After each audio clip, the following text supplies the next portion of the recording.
Today, we're charting a course across the solar system as we boldly go where no Highpointer has gone before.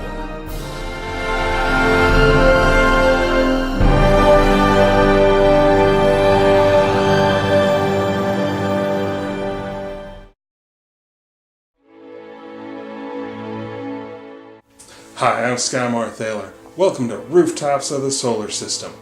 For the enterprising Highpointer with a trusty spacesuit and a reliable star cruiser, you're about to go on the adventure of a lifetime.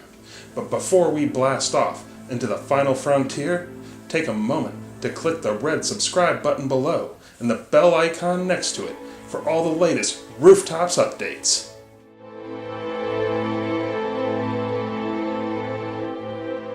Highpointing across our solar system will make climbing anything here on Earth look like child's play.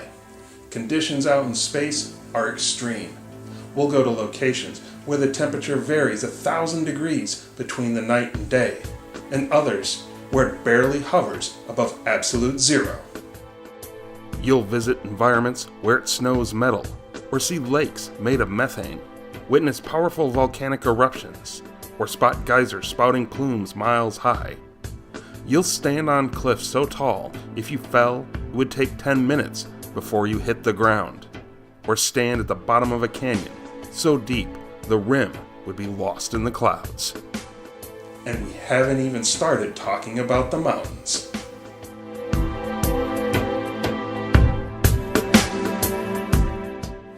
This high-pointing journey will require an indomitable spirit as you trek and climb your way through uncharted territory. It'll be a true voyage of discovery, and along the way you may even help solve some of the mysteries of our solar system. So if you're ready for the adventure of a lifetime, then dust off your spacesuit and fuel up your starship and get ready to launch as we explore the rooftops of our solar system.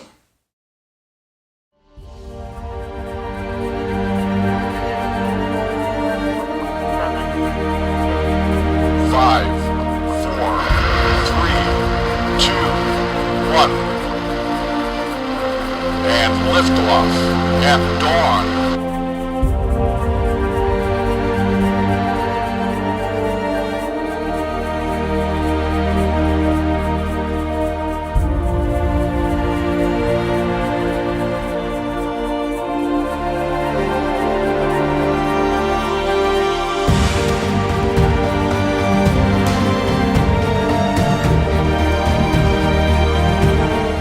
Welcome aboard the Starship Highpointer, our home as we chart our way across our solar system. Our first destination will be one of the most familiar and the closest.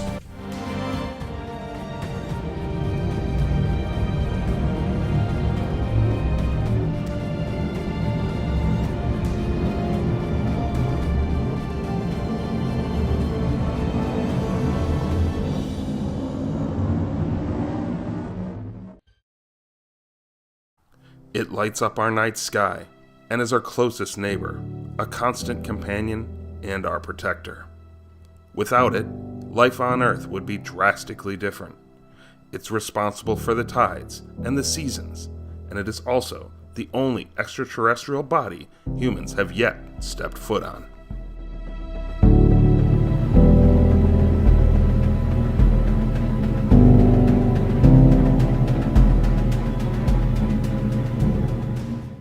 For most Highpointers departing on this grand tour, they're going to want to stop at the moon. Its close location to Earth, only 238,000 miles on average, makes it an ideal location to test out your equipment and start getting familiar with the extraterrestrial environment. With no atmosphere, the conditions on the moon will be your first experience with the extreme environments you'll encounter out in space. In the daytime, the temperature can reach as high as 260 degrees Fahrenheit, and the night, it can drop to as low as 280 degrees below freezing. Our moon is a fascinating satellite. It's the 5th largest in the entire solar system. At 1/4 the diameter of Earth, it is the biggest moon in relation to its planet. It's so large that the barycenter, our common center of gravity the Earth and Moon orbit around, is closer to the Earth's crust than its core. It also has an intriguing geology, and despite us having observed and studied and even visiting it, we have yet to unlock many of its mysteries. Humanity has been peering up and studying this orb for millennia, but there are things about it that continue to elude our understanding. How did it come to be? Why does one side look drastically different than the other? And why is the far side crust significantly thicker than the near? These are only a few of the questions that scientists are still trying to puzzle out about our next-door neighbor. And while it may seem that the answers to them aren't necessarily related to our goals, well, in fact, it's quite the opposite. The work and research that has been done to solve these moon mysteries has led to the discovery of both the moon's lowest and highest points.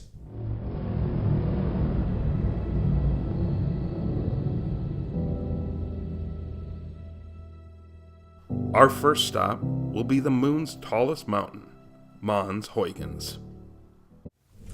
Mons Huygens actually helps illustrate a dilemma we'll be facing on our journey. The question of, what is the highest point? And while it may seem that it should be fairly self-evident, that's not the case. Because despite our best efforts, we really don't know a lot about our solar system. Even with the moon, our closest neighbor, we didn't have a detailed understanding of its topography until the launch of the Lunar Reconnaissance Orbiter in 2009. The survey data it transmitted allowed us to finally create a 3D map of the lunar surface.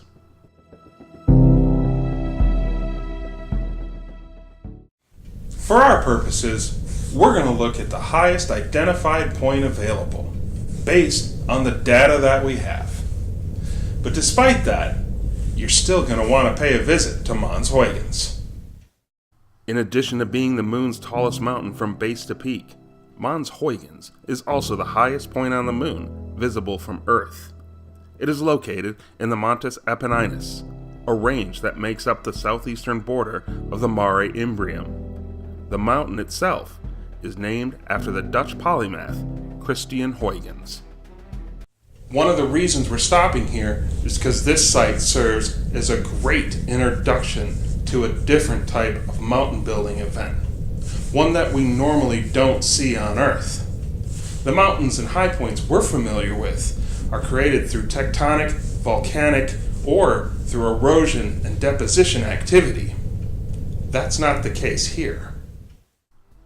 Huygens and its parent range were formed in the cataclysmic blink of an eye, when billions of years ago, a massive object over 150 miles wide struck the surface of the moon. This collision ejected tons and tons of material as shock waves and debris exploded from the point of impact. And it all happened in a matter of minutes. When it was over, it left behind a basin over 700 miles wide, bordered by 3 concentric rings of mountains, including the Montes Apenninus, itself stretching 370 miles long, with more than 3,000 peaks. While there are impact craters on Earth, none of the ones discovered are anything close to the size or magnitude that we'll encounter in the wilds of space. There are impact craters on the Earth, but over the millions, and in some cases billions of years, they've been eroded away or succumbed to tectonic activity. Places in our solar system that no longer have a geologically active surface or weather systems, like our moon, are almost frozen in time, leaving behind visible scars of a violent past. Surprisingly, when you arrive here, you won't be the first. The landing site for the Apollo 15 mission is nearby. On July 30th, 1971, the Falcon lunar module set down in the valley adjacent to Mons Hadley.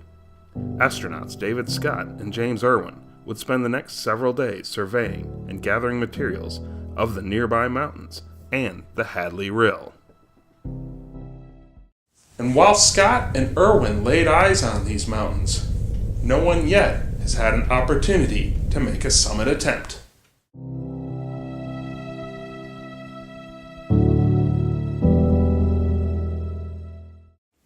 Climbing on the moon won't be a picnic, though. Based on the experiences of the 12 men who have walked on the moon, we know there's going to be several challenges in addition to the lack of oxygen and extreme temperatures. The first is the heat of the day. As with the Apollo missions, you'll want to time your arrival with the lunar dawn, which gives you an average of about a week in Earth time. Another is the lunar dust. It is fine as flour and sticky, since the minimal atmosphere means the sun electrostatically charges the soil. It gets everywhere. It is also incredibly abrasive, similar to sandpaper, and will quickly wear through your footwear. Finally, there's the issue of movement on the surface. At 1/6 the gravity of Earth, walking on the moon will be a different experience. While you'll weigh less, you'll still retain your mass and the inertia that accompanies it. Once you learn how to compensate for that, and depending on the flexibility of your suit, you may be able to move quite quickly.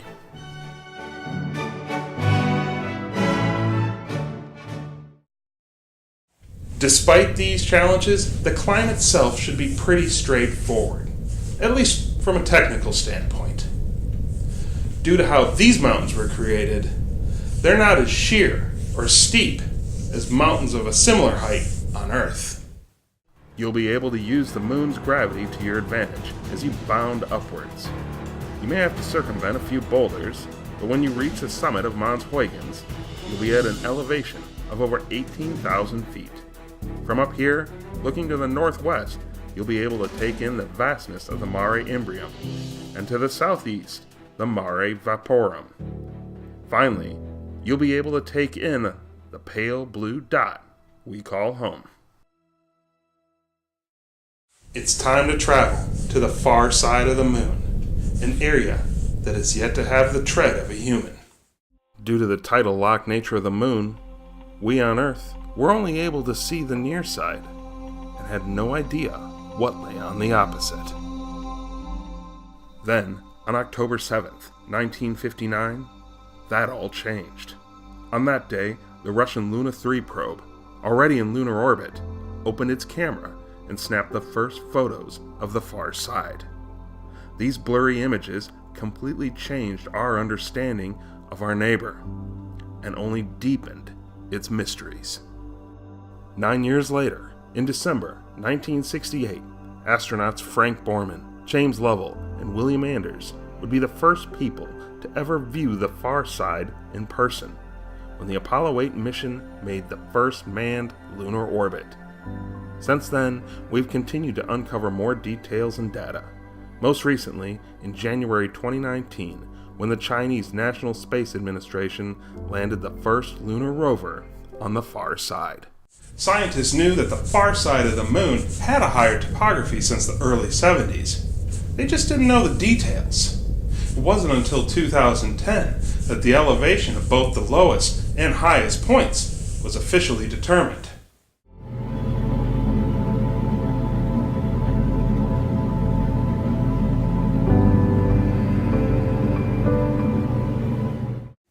You'll find the lowest point of the moon at the bottom of a crater, inside the bottom of a larger crater, inside the bottom of the largest, deepest, and oldest basin on the moon. Located in the South Pole Aitken Basin, itself a gigantic impact site over 1,600 miles wide, the low point is at the bottom of an unnamed crater in the 110-mile wide Antoniadi crater. This is a point that has yet to be seen in person by human eyes, lying too far to the south for the Apollo astronauts to view it as they orbited around the lunar equator. It's unofficially known as Point Trieste, named in honor of the bathyscaphe used to reach the Earth's lowest point at Challenger Deep. And much like that adventure, getting to the moon's lowest point will be no easy task. The first obstacle will be getting down the walls of the Antoniadi crater, an impressive 2.5 miles high. Then, after you cross the crater floor and reach the smaller unnamed crater, you will need to descend over another mile to its floor to reach Point Trieste. One advantage you will have is sunlight, because despite this location's high latitude at 70 degrees, it still lies far enough from the pole that it gets sunlight and is not permanently shadowed. Once you reach the bottom, you will be at the moon's lowest point, 5.5 miles below the mean average.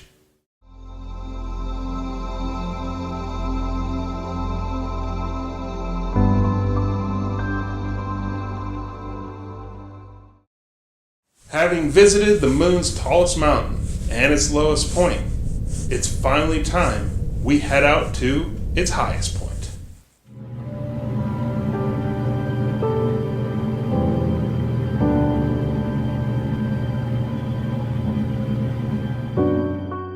From the low point, you'll head 1,500 miles due north to a crater named after the 19th century Russian astronomer Vasily Engelgart. Located just a few degrees above the lunar equator, the moon's highest point lies in the heart of the heavily cratered far side of the moon. This all has to do with one of the major mysteries of the moon: why the crust on the far side is so much thicker than what's found on the near.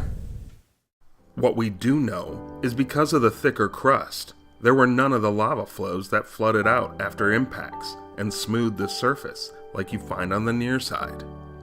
This thick crust also has a significant impact on elevation.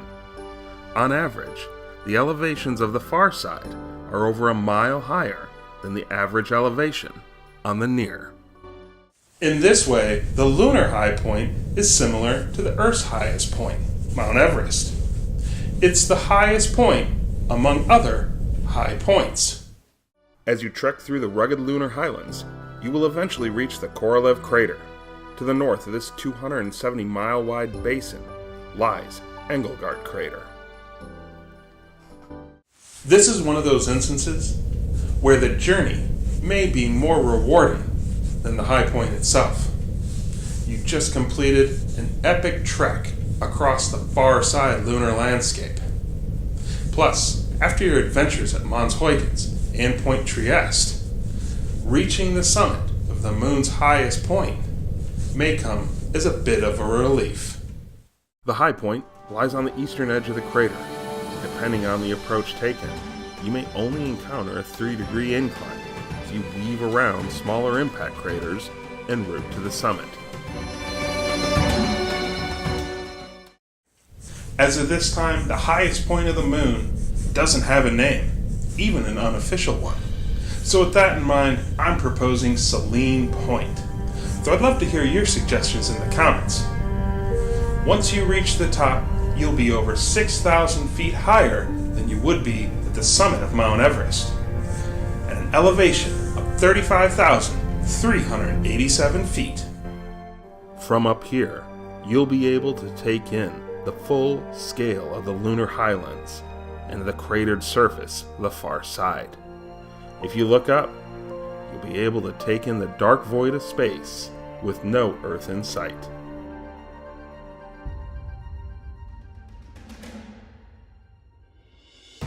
With our shakedown complete and our lunar adventures at a close, it's time to blast off from the moon and set a course towards the sun in our first planetary stop. I'm Skye Marthaler. Thanks for joining me on this lunar expedition of Rooftops of the Solar System.